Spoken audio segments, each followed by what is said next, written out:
If you were starting at zero today, which strategy would you go all in on? I think we just covered 4 good ones.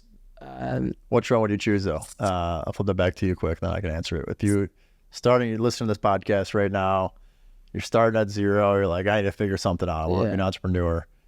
Of these 4, which one would you choose? That's a hard question. Like I would either go real estate, and that's probably what I would do. I think it's the best business to be in.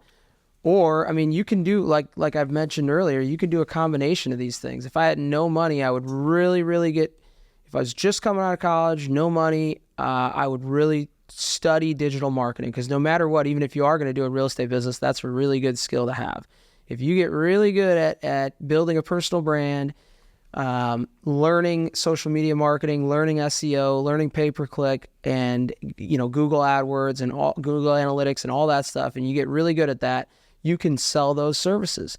You could then turn around and sell those services to businesses, but you could sell coaching programs to help other people get that. And then you could find businesses to buy that, would be your clients. And so all those things work really well. It's kind of what it goes back to, understanding and knowing yourself too, right? What do you like more? Are you more drawn to real estate? Are you more drawn to helping businesses grow their brand and your own brand, right? And then, you got to figure out which path you want to go. I think, in 2024, those are all very relevant paths to get to a 7-figure net worth.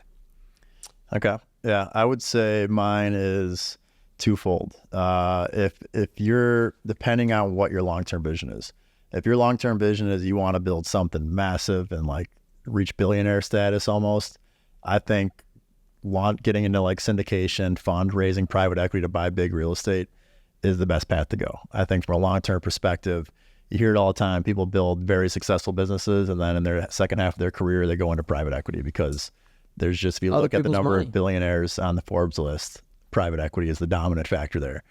That being said, I think if I were to go back and start from zero right now, the quickest path to get to $1 million is digital marketing agency, I think. Because I think there's such a demand for it right now, and lowest barrier to entry is really, to me, the quickest path. So it really just depends. I mean, what's your long-term goal, right? Are you have the patience to wait a long time to get there?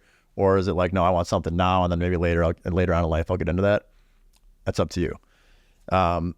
Quickly here, and then we'll wrap, is we touched on at the beginning a little bonus business idea. And I know we were talking about this a little bit on our pre-call. Let's hear it. And I think it's a great idea. Geoff was a little bit more on the fence about it, but a biohacking lounge. So those that don't know what biohacking is, there's people, 2 main influencers right now in that space are Gary Brecka and Andrew Huberman. I follow both of them. I think it's great. I've implemented a lot of these things in my life and just seen a huge performance increase. But more and more people are hearing about it. Like, I literally, I was talking to my dad the other day, and he doesn't even really know how to use it. He's trying to buy it. And he's like, I've been watching this Gary Brecka guy. Yeah. He's like, I want to do these things. And you're just hearing more and more people talk about these different things you can implement in your life. But the problem is a lot of these, there's certain free strategies like cold showers and breathing exercises, which are great.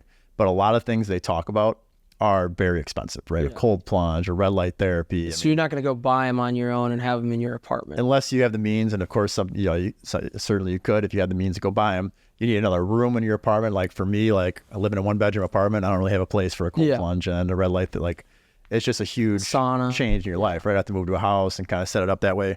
So the idea is creating a lounge sort of experience, like a nice experience where you could go in, right, have a cold plunge, hot tub, sauna, red light therapy, oxygen chamber, alkaline mats, all these things they talk about that are part of the biohacking sphere.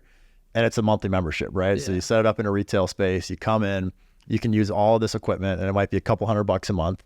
And you go in there. I mean, I haven't seen anything like this. I think I've seen certain in bigger cities, something similar. Yeah. But I know there's nothing like that in Milwaukee. And I think if you set something up like this, I'd be the first customer. I'd be a customer as well. I know a lot of people that would. The other benefit, we met a guy at a private equity fund conference in Salt Lake City recently, and his business partner is starting one of these.